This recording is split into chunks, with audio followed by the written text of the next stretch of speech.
The following program is an opinion program. The opinions expressed by the hosts and guests of this program are not the opinions of the management, staff, and advertisers of this station. Please direct all criticism, concern, and adulation to the hosts of this program.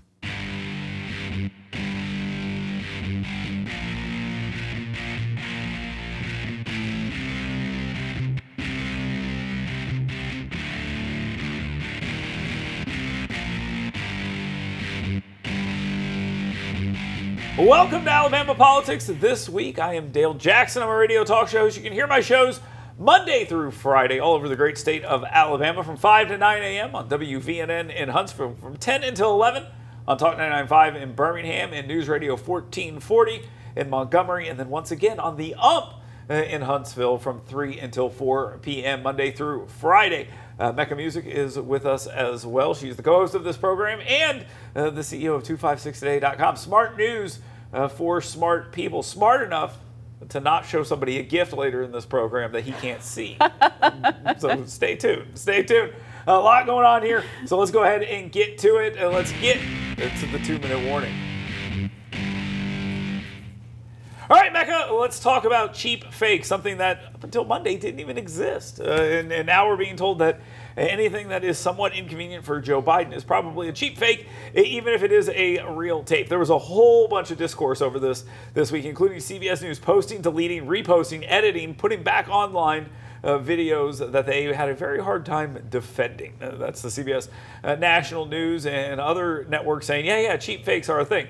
This all started when there were videos of Joe Biden looking like he was out of his mind and lost in different situations, and basically using those and saying that there's something that they're not is considered a cheap fake. That would be the best way I could put it. That's the most charitable way I could frame it. The White House is basically saying they're all digitally edited, which they're not, of course, digitally edited.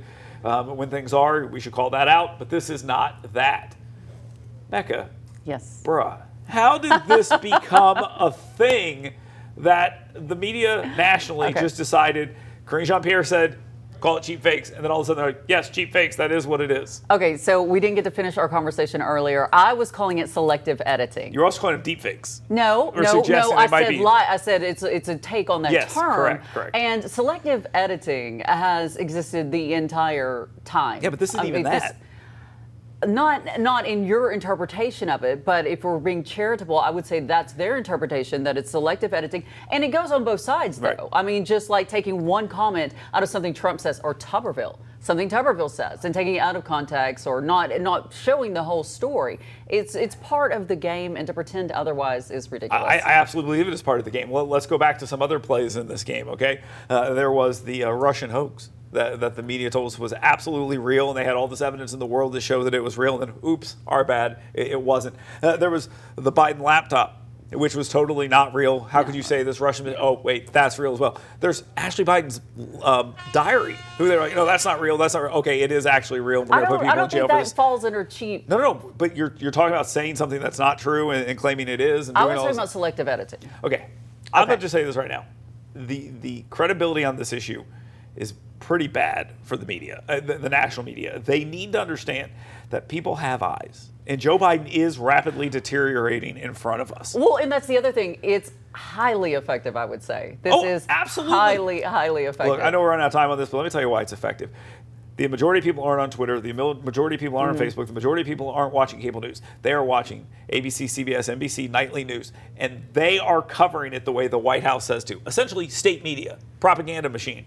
And it's very unfortunate because a lot of misinformation in this. And these are the same people that if they had their way, and they'll try to do this, they'll go to Twitter and Facebook and tell them to take those videos down and call them cheap fakes and suggest that they're wrong for even being up. When I said highly effective, I meant that it's effective as far as the selective editing, if that is what it is, versus what you're saying. No, because this is Joe Biden's mental capacity, age, all those. That is a main issue in this race. But the reason why the cheap fakes part is it discounts it because it dismisses it out of hand. And a lot of people will do that. Okay, let's move on. Let's talk a little bit about Tommy Tuberville here. He says this debate, it's over for Joe Biden. It's absolutely over for Joe Biden.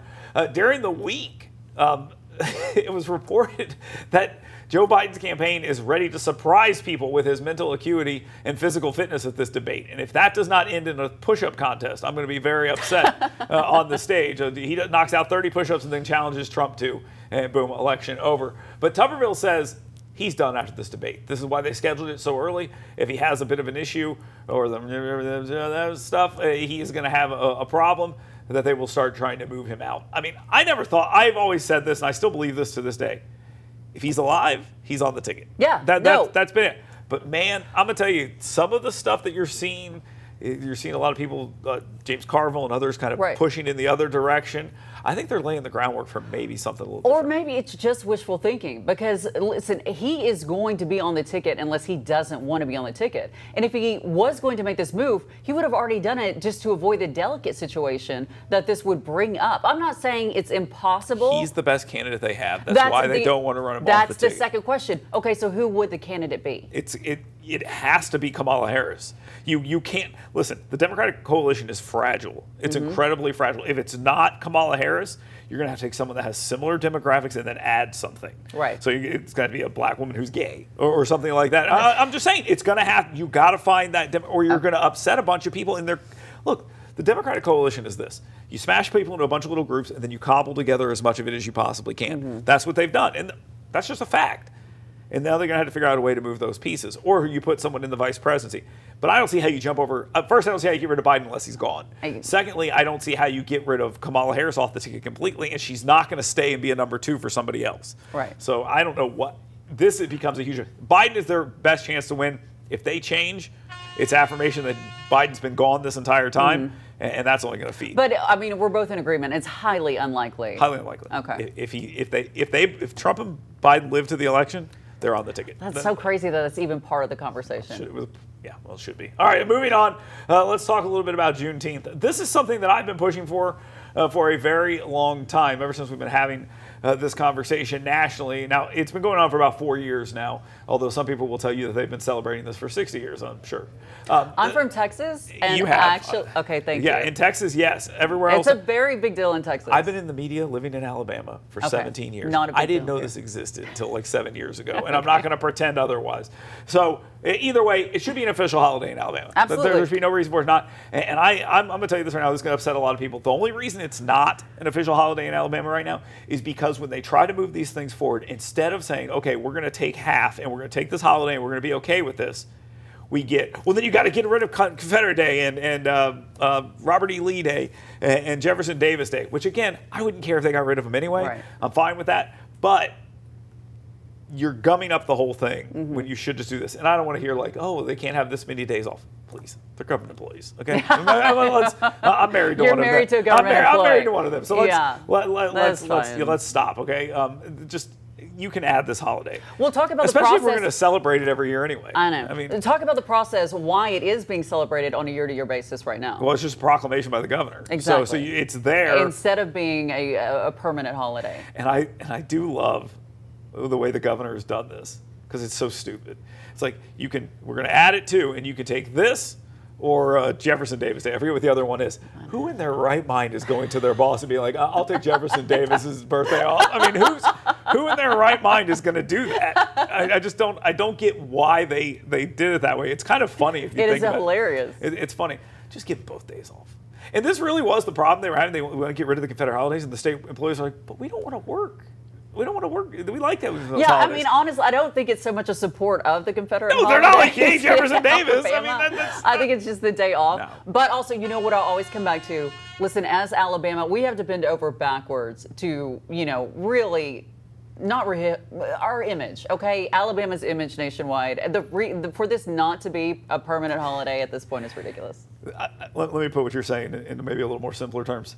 You can't be having debates in the legislature about Juneteenth and Jefferson Davis Day and ending up at the status quo. You just can't. If you're not going to get done, don't have the conversation. Thank you. Okay, all right, there we go. Let's move on to social media and talk about this for a second. Social media is a mess. It is a cancer in our society, and it's worse for children, no question about it. I laughed when I heard the Surgeon General was going to want to put a warning label on Twitter, Facebook, and all these other things. And then I went and started cyberbullying him because that's exactly what you're supposed to do for doing this. Now, there is a real issue here about this, and I think Katie Britt has the right answer. We need to do what we're doing in some porn in some of these other states. If you want to say it's not good for their mental health and it's bad for their health in general, then restrict it.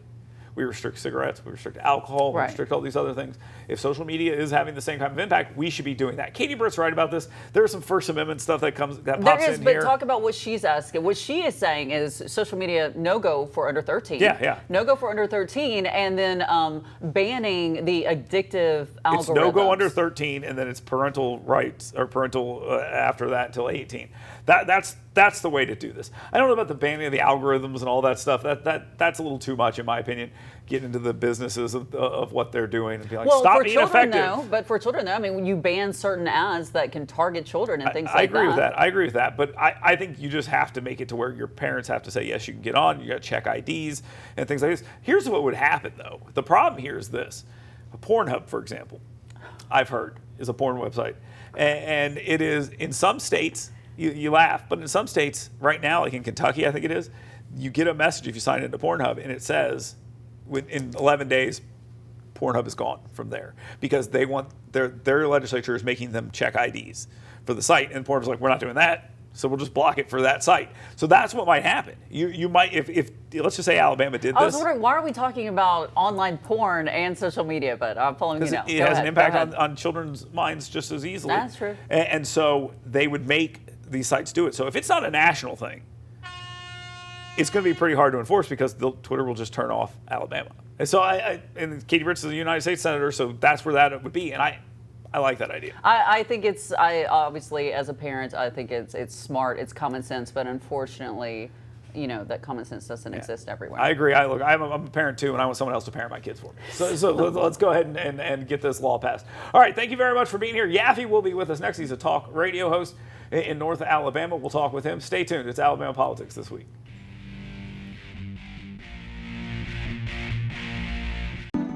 You work hard to earn little escapes because doing your best means being your best.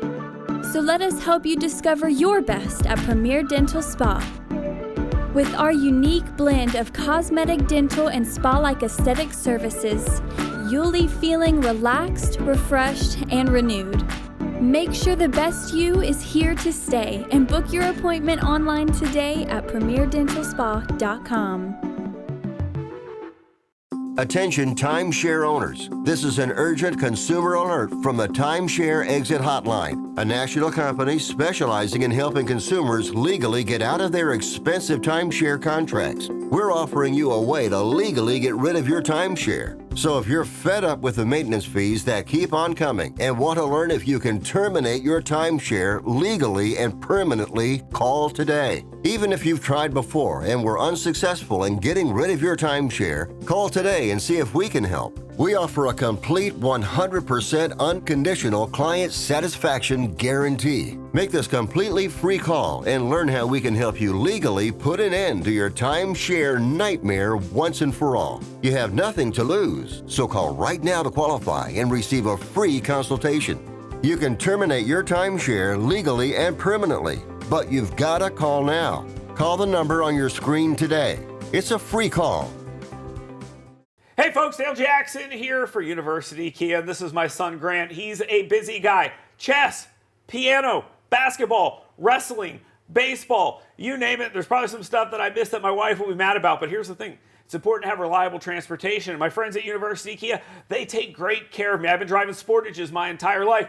My wife drives a Telluride now, and it is the perfect vehicle for the busy family. Folks, University Kia, let them take care of you like they've taken care of my family. That's University Kia. Learn more at universitykia.com. Tom, Grant and Dale Jackson sent you.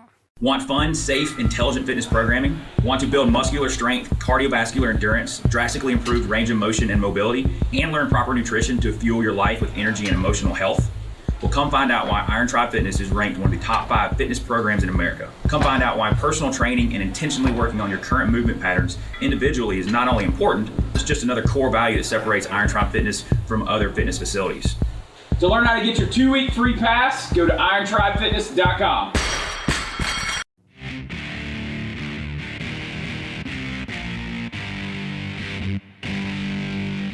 Well, welcome back to Alabama Politics this week. I am Dale Jackson. With me, as always, Mecca Music. And our guest this week, Yaffe from the Yaffe program on WVNN 9 to 11, Monday through Friday. We always appreciate Yaffe joining us. Now, Yaffe, before we get started, I would like to bring something up. Dale, could you describe what I'm holding? A bag with pink polka dots on it. Does it look like a lovely gift? It does. It looks beautiful. A lovely gift that perhaps I brought you and your family, Yaffe, the last time you filled in for Dale, and I found on the studio floor. Would this be the present I gave you, Yaffe? Just threw it on the floor. Oh no! Did I leave? Oh no! Oh no! Yes. Oh no! It missed so much. It took him a month to figure it out. All right. Oh no! Mecca, maybe we I continue. can't believe I did that. Yes, Yaffe, yes. So I've got it. It's here. All right, Thank you. we're now going to move on to the actual show here for a second. Yaffe, let me ask this question. We were talking about the social media, or excuse me, the debate between Trump and Biden. Tuberville saying this is it for Joe Biden at the end of this debate. I think that's a little much, but Joe Biden and his campaign say they're going to show something physically and it's going to surprise people. What do you think that might be? I have no idea. Is he gonna do some push-ups or something? See, that's That's the first what Dale said. That's exactly what I said. That's exactly what they should do. It's exactly right. This debate is next week, obviously, so I just want to get your thoughts on this. Is this make or break for Biden? I know that sounds incredibly stupid because he's the incumbent. The race is very tight. It's 50-48, 48-50, depending on how you look at it. I mean, how important is this for him to set the tone? They really, before his last State of the Union, the right was like, oh, he's in big trouble. Oh, he's going to fail. And he went up there and he was fine. If that happens here, it's going to deal a big blow to the argument that he is frail and falling apart. Yeah, well, and that's the problem. If we put too high expectations on this debate, then yeah, we've set the expectations so low. I mean, for Biden, that all he has to do is, you talk about something physical. I just walk a couple of steps, and we're like, wow, look at that. He's great now. What a guy. So that's Yaffe, one of the problems. What do you envision happening at this debate? Like, what is your prediction? Man, that is a good question because I tend to think Trump's going to try to talk over. They mute his mic, and he's just going to try to talk, and then you'll hear Biden say, kind of stand there and say, shut up, kind of like the last time. I do think there's a part of me that thinks that being able to mute Trump actually helps Trump. We think about how that might hurt Trump, but his debates that he did so poorly on is because he wouldn't shut up. And so he seems to do better when he doesn't have a chance to put his foot in his mouth. That's interesting. The lack of a live crowd I thought would hurt him, but somebody made the argument to me, and I want to get your thoughts on this. Will it look more like it's 3-on-1 without the crowd there? If he's having to spar with Jake Tapper and Dana Bash and Joe Biden and all of them, as he's likely to do, does that kind of make him seem like they're ganging up on him? Yeah, which would actually help him, I think, because when he won in 2016, it's because he was the outsider, right? So he's trying to play that again, and I think it's working. I think it's helping him. So if he goes in there, once again, they're ganging up on him. He looks like the guy who's against the establishment, going to drain the swamp, and is the outsider. Yeah, it'll be interesting to see if he's able to pull that off. The latest polls, they're touting right now, Biden up 50, 48 on him. But all the swing states are obviously still breaking towards Trump in that scenario. So it's going to have to go a few more points to see it. But do you think there's a trend coming? Everyone's like, oh, the conviction didn't hurt him. I think it did. I think the polls show that it did hurt Trump a little, this convicted felon, all this other stuff. Do you think that the race is as tight as they make it right now? Yeah, I do. I'm definitely been a little concerned that Republican Trump supporters are a little overconfident on this. I've said from the beginning, I think Trump will probably get just as many votes as he got last time. So it's all dependent on who shows up for Biden. Trump's biggest advantage is that Biden is just that terrible, that a lot of people might just not show up for him. That's what Trump needs to win. But you have a lot of those anti-Trump voters that might show up again. Okay, let's move past that and come back to the state of Alabama here for just a second. There's been a lot of talk, and I find it very strange, personally, a lot of talk from the legislature about using the state to take over different police departments inside the state of Alabama. You have Bessemer, Birmingham, and Montgomery are three of the cities that are talked about because they have crime problems that are not under control, and there's some issues here. But they want to give power, I guess, to Aaliyah is where it would go, to appoint a police chief, and then that police chief would oversee the city and I guess take over the resources. This sounds like a complicated process, but they have a similar law that allows them to take over schools. Huntsville's been taken over within the last 20 years in that. Other school systems as well. It just seems like a very interesting way of going about crime fighting. Is this something you support? Because to me, I kind of look at this and go, whoa, hold on one second. Should we have the state coming in and doing these kind of things? Do you like this plan? Well, I would definitely support the state doing it more than like the federal government doing it, because I know there's been talk about that as well, the federal government maybe coming in doing it. I don't exactly know how that would work. But at the state level, I think there is something that can be done. I mean, you always hear you hear problems of crime in these big cities, and then you'll hear some Democrats say, oh, crime's bad in Alabama, which is a Republican state. And it's like, well, that's not really fair because it's happening in these Democrat cities. So you can't really make those comparisons. But I think the state could have a role. What exactly that looks like, the devil's in the details. But I think the state could have a role here. So go ahead. But wouldn't you think it's, like you were mentioning, the complications? I mean, I'm not saying it's unheard of, but for it to actually be put into effect. Yeah, you just take a guy and you install him as the police chief, and you're like, okay, these guys are now all under you. Well, what about all the lieutenants? What about everyone up and down the chain who are loyal to that guy? It just seems like a hard thing to do in this situation. In reality. Yeah, it's a nice thing to talk about that. As for the federal government, I've heard a lot of different things, from everything from the National Guard to whatever, and I don't think we're ever going to see the National Guard patrolling the streets of Birmingham, Alabama. I don't think we're ever going to see that, nor is that something I think is necessary. I mean, what they really need is true leadership in the mayor's office and everything else. I mean, that's where you get real change, but they're not voting in the right people. Well, I mean, the problem is, you're right there. The problem is you have a bunch of people in elected leadership who believe that the way to make the streets safer is to enforce less crimes and let people out of jail, which sounds completely nuts because we know exactly where, if you were to let out the least bad 20% of Alabama's prisons, if you just said, okay, we're going to release the least bad, figure that out by whatever metric you want to make it, where are they going? They're going to go right back to the places where they committed those crimes. And the way you make the streets safer is and I hate to say this because people will hate this, you warehouse bad people. I mean, that's basically what it is. And even Mecca sighs at that, but I'm sorry, that's the truth. There's a whole nother conversation that you are opening up right now about Alabama prisons, about the incarceration. How bad they are, and how people don't get rehabilitated. I mean, there's so many, exactly. True, yeah. There's so many other avenues than what you are saying. I agree with you. I was going to say, I think one thing we could look at, Governor Ron DeSantis in Florida, had removed some district attorneys, that weren't really doing their job. So maybe if that's the issue, that we're just letting criminals out, then maybe that's a way we can kind of step in and change things. That's actually a really good point. Maybe you change the what you're looking to do.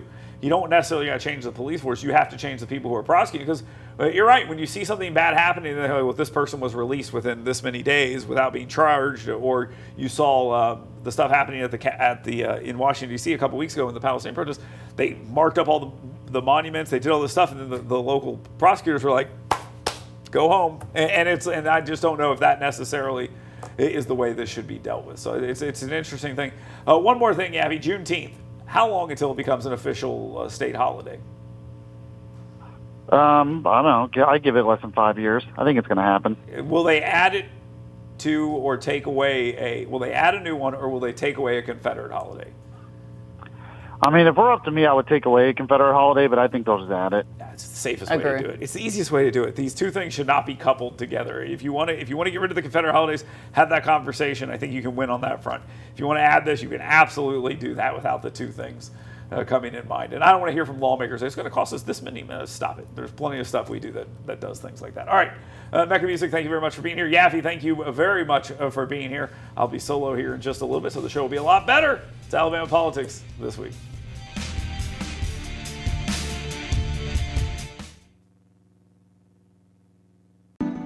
You work hard to earn little escapes because doing your best means being your best. So let us help you discover your best at Premier Dental Spa.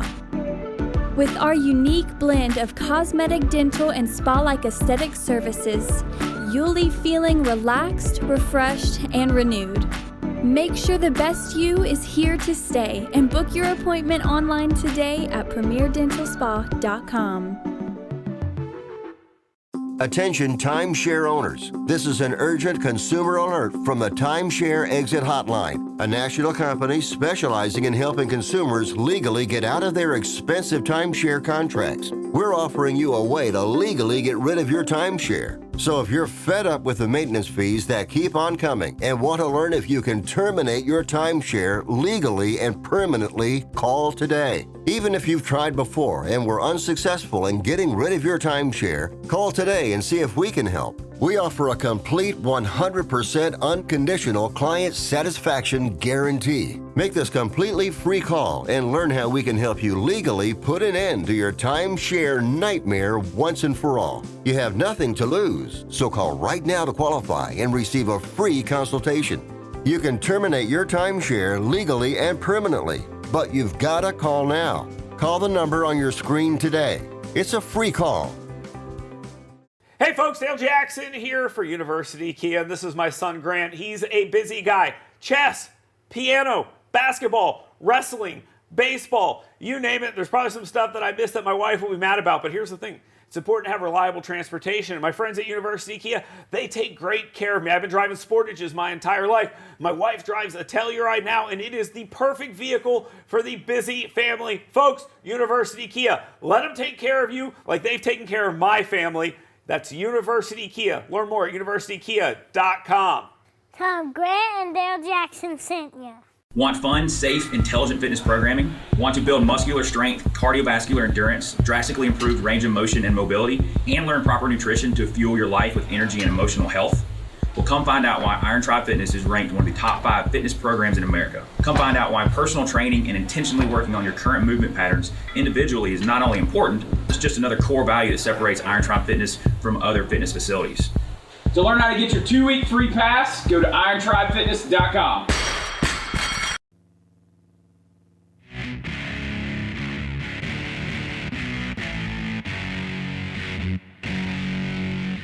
Welcome back to Alabama Politics. This week, I am Dale Jackson. We've got the party shot coming up here in just a second. We'll talk a little bit about broadband here in the state of Alabama and on the national level. Before I do that, let me tell you about the 7 things you should be talking about today. Go to yellowhammernews.com, sign up for my email blast, and every single day, Monday through Friday, you'll get a list of things to talk about. It's the 7 things you should be talking about today, right there at yellowhammernews.com. Other great content there as well. Right now, though, let's go ahead and get to the party shot.